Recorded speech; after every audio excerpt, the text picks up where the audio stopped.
గొర్రె పిల్లను మేక పిల్లను ఉంటే యాడ కట్టేస్తారని యాస భాషలతో ప్రజలకు మాట ఇచ్చిండు. మరి 10 ఏళ్ళల్లో ఈడున్న అందరినీ గ్రామాలలో ఆడుతున్నా. మీకు ఎవరికైనా డబుల్ బెడ్రూమ్ ఇల్లు ఇచ్చిండా? ఎవరికైనా డబుల్ బెడ్రూమ్ ఇల్లు ఇచ్చిండా? మరి ఎవరికి డబుల్ బెడ్రూమ్ ఇవ్వకపోతే 10 ఏళ్ళు ఈ ప్రజలు ఇల్లు లేకుండా ఉండాల్సిందేనా? కేసీఆర్ ముఖ్యమంత్రి అయినప్పుడు 10 ఏళ్ళ పిల్లగాడు లాగు తోడుకున్నాడు. ఇవాళ పాయింట్ వేసుకొని పంచ కట్టుకొని పెళ్లి చేసుకొని పిల్లల్ని కంటున్నాడు. మళ్ళీ వాళ్ళకి ఇల్లు అక్కర్లేదా? అందుకే ఇవాళ ఇల్లు లేని పేదవాడికి పెళ్ళైన ప్రతి పిల్లవాడికి ఇందిరమ్మ ఇల్లు ఇవ్వాలని 4.5 లక్షల ఇండ్లు 22,500 కోట్లతోటి ఇవాళ భద్రాచలంలో మీ పేదోళ్ళని ఆదుకోవడానికి, మీ పేదల ఆత్మగౌరవంతో బ్రతకడానికి మీ ఇల్లు మీకుండాలి.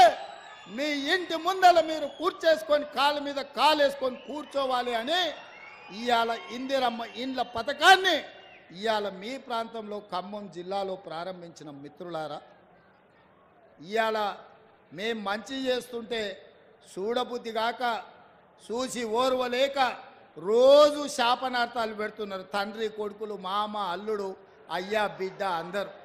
నేను అడగదలుచుకున్న మిత్రులారా, ఉట్టి మీద ఉన్న పాల కోసం కింద ఉన్న పిల్లి శాపనార్థాలు పెడితే ఉట్టి తెగుతుందా?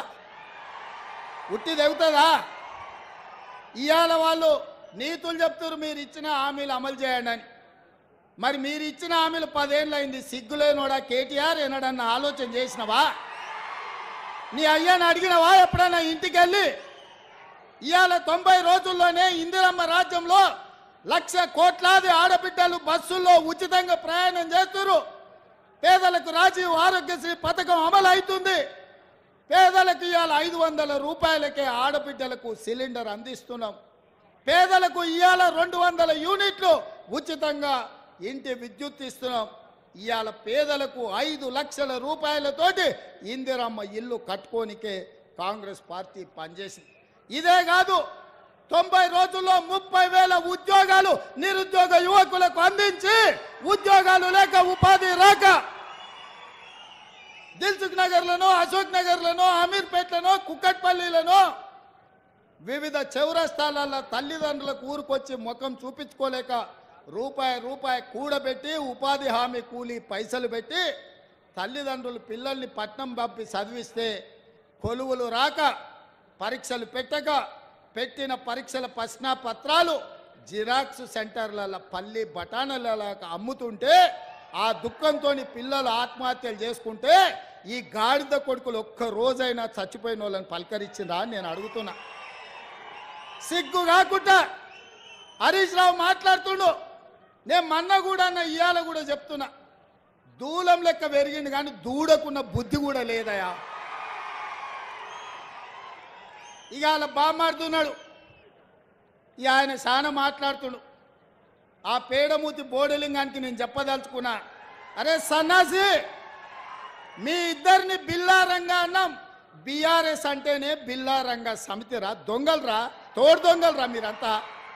ఈ రాష్ట్రాన్ని దేశాన్ని కొల్లగొట్టిన దొంగలరా. మీ అయ్యొక్క చార్లే శోభారాజురా.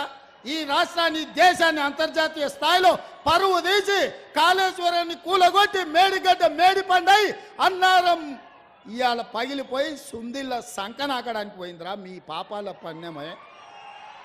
ఇట్లాంటి పాపాలు చేసి ఇలా రాజీవ్ సాగర్, ఇందిరాసాగర్ ప్రాజెక్టులు మనం కడితే సీతారామ ప్రాజెక్టు, భక్తరామదాసు ప్రాజెక్టు అని పేర్లు మార్చి 1000 కోట్లు కొల్లగొట్టి ఖమ్మం జిల్లాకి ఇవాళ తాగడానికి నీళ్లు లేని పరిస్థితులు కల్పించిన దరిద్రులారా, మీరు వచ్చి మా గురించి మాట్లాడే. ఇక మీ జిల్లాల వాళ్ళకు చప్రాసి ఉన్నాడు, ఒంటికన్ను శివరాసన్. ఒంటికన్ను శివరాసన్ ఎవరో తెలుసు కదా మీ జిల్లాలో. మరి ఇప్పుడు ఆయన ఏడున్నాడు, అంతకుముందు నీలిగిండు, మన వాళ్ళ మీద కేసులు పెట్టిండు ఇవాళ. అందుకే మిత్రులారా, మీరు ఆలోచన చేయండి. బీఆర్ఎస్ బీజేపీ కుమ్ముక్కైంది. ఇవాళ వాళ్ళిద్దరు ఒక్కటై కాంగ్రెస్ను ఓడించాలని కుట్రలు చేస్తారు.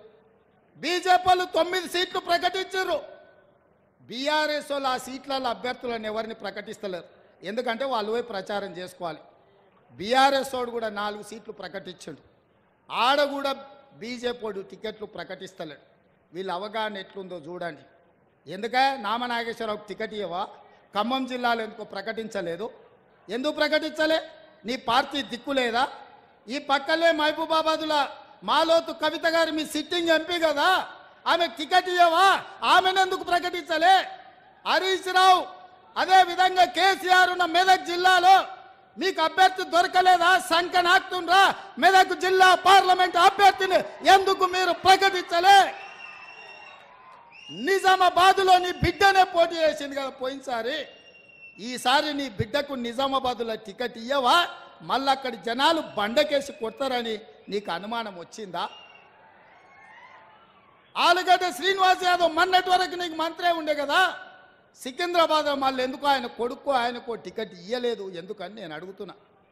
అంటే ఇవాళ కలిసి కనిపిస్తే తెలంగాణ ప్రజలు చెప్పుతో కొడతారని చీకట్ల ఒప్పందం చేసుకొని ఒకడు అలాయి బలాయి చేసుకొని మోడీ కేడీ కలిసి కాంగ్రెస్ పార్టీ మీద కుట్ర చేస్తారు.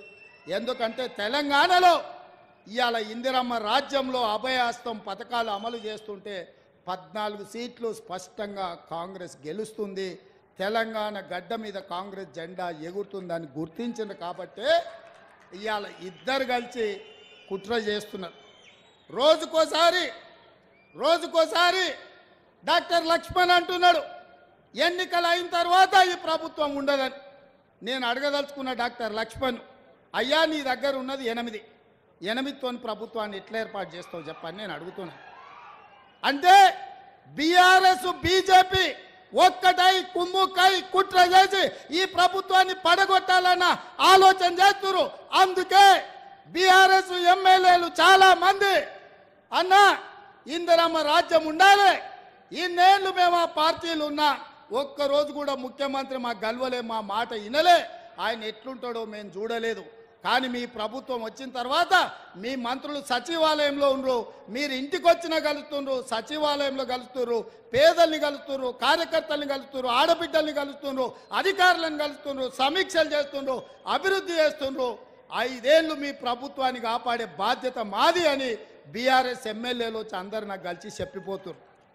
ఒకవేళ నేను అనుకుంటే గేట్లు తెరిస్తే కేసీఆర్ నువ్వు నీ అల్లుడు నీ ఇంటోళ్ళు తప్ప మొత్తం కాంగ్రెస్ పార్టీ కండువ కప్పుకొని ఇందిరమ్మ రాజ్యాన్ని కాంగ్రెస్ ప్రభుత్వానికి అండగా నిలబడతారు. ఇవాళ మన మిత్రుడు వెంకట్రావు గారు కూడా ఇక్కడికి వచ్చి మనకు మద్దతుగా నిలబడ్డాడు. అంటే మేము మర్యాదపూర్వకంగా రాజకీయ నీతిజ్ఞతో ఇవాళ రాజకీయాలు చేయాలనుకుంటున్నాం. మీరు మా ప్రభుత్వాన్ని పడగొట్టాలనే కుట్ర మోడీ కేడీ కలిసి చేస్తే చూస్తూ ఊరుకుంటామని అనుకోకండి. మాకు తెలుసు, లోతు తెలుసు, ఎత్తు తెలుసు, పెడితే ఎక్కడికి వెళ్ళుద్దో కూడా తెలుసు బిడ్డ మాకు. అనుకుంటున్నారేమో మీరు అల్లా తప్పకు వచ్చిండు అయ్య పేరు చెప్పుకుండాని. బిడ్డ నల్లమల నుంచి తొక్కుకుంటా ప్రగతి భవన్లో బద్దలు కొట్టి నిన్ను బజార్లకు ఇడిచి ఇందిరమ్మ రాజ్యం కాంగ్రెస్ ప్రభుత్వాన్ని తీసుకొచ్చినాం. అందుకే చివరిగా ఒక్క మాట చెప్పదలుచుకున్నా, మాతో గోక్కోవద్దు బిడ్డ, గోక్కున్నాడు ఎవడు బాగుపడాలి. చాలామంది ఇట్లే అనుకున్నారు, ఎన్నికల కంటే ముందు కాంగ్రెస్ ఏడుందని అన్నారు.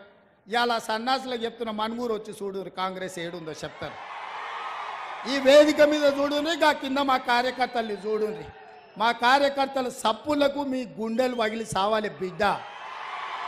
అందుకే మిత్రులారా, మా పాయం వెంకటేశ్వర్లు గోదావరి కరకట్ట నిర్మాణాల గురించి చెప్పిండు. మా పాయం వెంకటేశ్వర